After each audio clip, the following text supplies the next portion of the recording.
आज आपल्या दुकानात ही कोणती नवीन वस्तू आलेली आहे? तर सकाळी सकाळीच इकडे बघा दुकान उघडलेलं आहे आणि पावसाने सुट्टी दिल्यामुळे वातावरण छान आहे.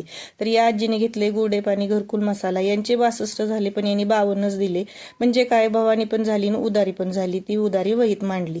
या गिरायकाने घेतले श्रीखंड डबा आणि कॅडबरी, असे त्यांचे 50 झाले, पैसे ऑनलाईन दिले. आता आपल्या दुकानातील मेलडी चॉकलेट आणि इतर काही वस्तू संपलेल्या आहेत, त्याची लिस्ट बनवली आणि आहोंना पाठवून दिली. इकडे शौर्याचे कार्ड चिटकवण्याचं काम चाललेलं आहे आणि चिटकत नव्हते म्हणून स्टॅपलर करायचं, त्याचे उद्योग चालूच असतात.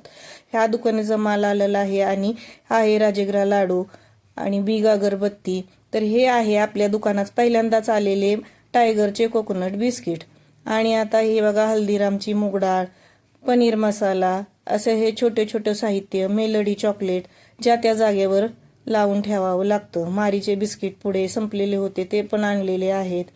किराण्याच्या साहित्यामध्ये इथं रवा, मैदा, तुरडाळ हे सर्व आणलेलं आहे. आणि असं करतच संध्याकाळ झाली. संध्याकाळी एका गिरायकाला 1 किलो तेल पाहिजे होतं, ते किटलीचं आबण करून त्यांना ते तेल दिलं. त्यांनी 500 दिले, राहिलेले त्यांना माघारी दिले. दुसऱ्या गिरायकाला अंडी पाहिजे होतं. तर असा होता आजचा माझा दिवस. तुम्हाला माझा दिवस कसा वाटला मिनी ब्लॉग तो नक्की कमेंटमध्ये सांगा. पुन्हा भेटूया, बाय.